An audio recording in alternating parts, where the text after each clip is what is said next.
Hey, what's up, everybody? Welcome into the show. Yet another episode of Crushing Fantasy Football.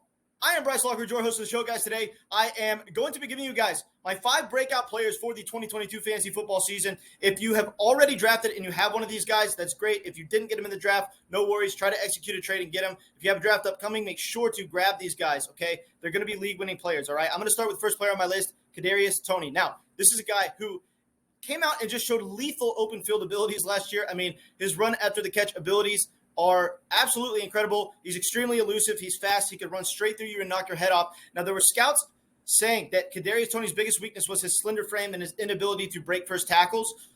And look, this guy was very rarely going down after first contact this past season. I mean, he was running straight through guys, knocking people's head off, and he showed to run very strong for his size. So his power plus his elusiveness in the open field is why he's such a good run after catch receiver. And what I really like about him is he had a 68% completion percentage with Daniel Jones last year. That tops everyone on the Giants by far. Nobody else on the team had even a 50% completion percentage with Daniel Jones. So he had a massively higher completion percentage than any other wide receiver on the team. And he showed to have by far the best big play ability of any wide receiver on the team. And this year, because of his clear talent level over every other wide receiver in this wide receiver room, he is going to receive by far the most targets. So he's going to get a ridiculous target share increase this year. Obviously, we have to make sure that he can stay healthy and on the field, but if he does do so, he's going to get targeted heavily. He's going to be playing in an improved offense that provides him at least some scoring upside because Giants are going to be a lot better. They bolstered up the offensive line. We have a Saquon that is 2 years removed from a major injury, so Kadarius Toney should be able to get in the end zone at least a little bit, and we know that he is a candidate on any given play to bust out a huge 70-yard reception because of his awesome open field abilities. And what impressed me even more than any of this with Kadarius Toney was his 2.2 yards per route run.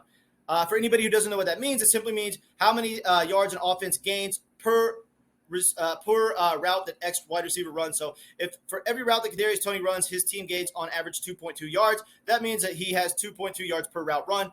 And it doesn't sound like a lot, but if you look at the leaders in this statistic from last year, the top 3 are Cooper Kupp with 3.12 yards per route run, followed by Deebo Samuel and Devontae Adams. So if you look at the yards per route run, you're usually going to find the top receivers in the league. This guy was 11th in the league last year in his yards per route run, albeit a small sample size than other receivers because of injuries. But we've seen enough of him to know that he is an elite wide receiver. He has the potential to be one of the best wide receivers in the NFL in the coming years.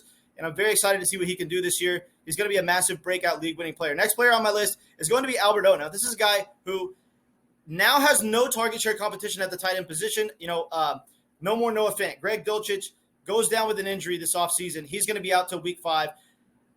At least to start the season, he has absolutely no target share competition at the tight end position. And all the defensive attention is going to be on stopping Jerry Jeudy, the awesome backfield, Cortland Sutton. All the defensive attention is going to be elsewhere. Albert L is going to be open to absolutely feast. And we're talking about a guy who is Darren Waller-esque. I mean, he's 6'6", 260 pounds, runs a sub 4.5. He is an athletic specimen. And if there's not a lot of defensive attention on him, he's going to torch whatever defensive player tries to shut him down. They're not going to have much of a chance because it's going to be a defensive player that's, not on the top of the depth chart because they're all going to be focused on Cortland Sutton and Jerry Jeudy. So combine this with the fact that, look, this is a guy who had an 82.5% catch rate last year. That was 3rd in the NFL. He receives, he catches his passes at an extremely high percentage. The season before, he had an 80% catch rate. That was 3rd among tight ends in the NFL. This guy catches a lot of passes. He catches them at a high percentage, and he's now got by far a better quarterback than he's ever had in his entire career to throw him the ball. So I'm very excited to see what Albert O can do this year. He's going to be a big-time breakout player. Next player on my list is going to be Michael Gallup. Now, let's not forget that in 2019, Michael Gallup did have a 1,000 receiving yard season.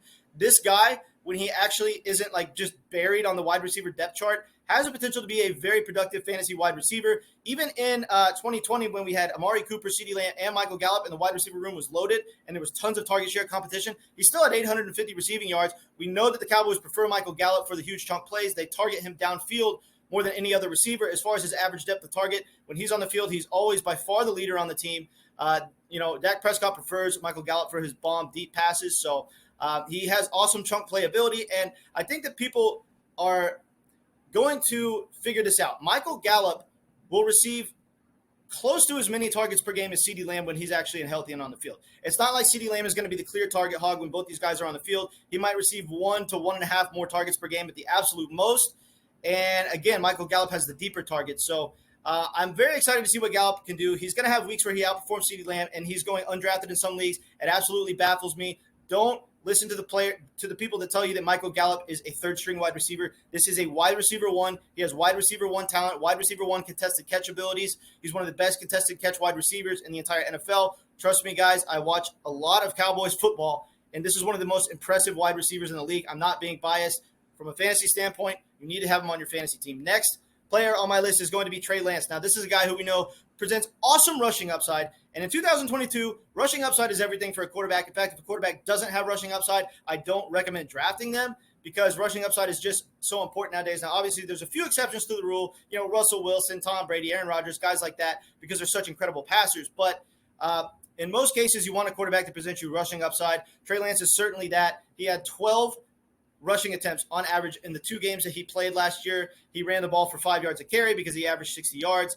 Now, what this means is that he is going to give you one of the highest ceilings in fantasy. I mean, his weekly ceiling is just as high as Josh Allen, just as high as Lamar Jackson. In fact, I would even say it's higher than Lamar Jackson because he has more passing weapons and a more dynamic offense that, you know, poses more threats. So keep all these things in mind. He has one of the highest ceilings in fantasy from the quarterback position, and he's going as like the 100th pick in the draft. This is why you don't waste early picks on quarterbacks. You can always get these sleepers later to present just as high a weekly upside. And, you know, is 12 carries per game and 60 rushing yards per game sustainable from a season-long standpoint for Trey Lance? Maybe not. He might average something more like 8 or 9 rushing attempts a game, but even then, that is rock solid. And we know that he's going to have some weeks where he gives you 100-plus yards on the ground. And if you go into your given week and they tell you that, hey, you know what, Trey Lance is going to give you 100 rushing yards this week, you probably already feel pretty confident about your ability to win the week in fantasy because he's going to give you a monster fantasy performance. And he is, mark my words, going to have weeks like that, guys, where he rushes the ball for over 100 yards. And he also has the possibility to throw the ball for 300 yards on any given week. I mean, Brandon Ayuk, Deebo Samuel, George Kittle, how many passing weapons does this guy need for you to understand that he's going to be an elite fantasy quarterback without question? All right, guys, next player on my list, final player I have here is Chris Olave. I think that Chris Olave is going to break out in his rookie season. We don't know that Michael Thomas is actually going to stay healthy and on the field. Now, I like Michael Thomas this year. I think that, you know, he's going to have a pretty darn good season. Actually, we know he has a tremendously high ceiling. But do we really trust Michael Thomas to stay healthy and on the field? I don't necessarily think that we trust for that to happen. I think that a lot of us think that he's probably going to go down with an injury and be out. I'm kind of in that boat. I wouldn't be surprised if he was injured in week 2 and out for the season. He just hasn't shown the ability to stay on the field. If this happens, guys, Chris Olave is going to be super dangerous, okay? Jameis Winston will have the green light to chuck the ball down the field to Chris Olave this year. We know that Chris Olave has incredible speed and the ability to get open downfield. And on top of that, he is versatile. He can line up in the slot. He can line up outside. This is going to bode very well for Jameis Winston. It's very good that he has a versatile wide receiver to throw the ball to. And Chris Olave, this is going to help build Jameis Winston's confidence. So Chris Olave gives you the combination of big playability and the ability to receive a decent reception count on a weekly basis due to the fact that he can line up in the slot as well. So I see a huge breakout season coming for Chris Olave. All right, guys, I appreciate you tuning into the video. These are my 5 massive breakout league-winning players for the 2022 fantasy football season. I appreciate you tuning into the video, and I will catch you later.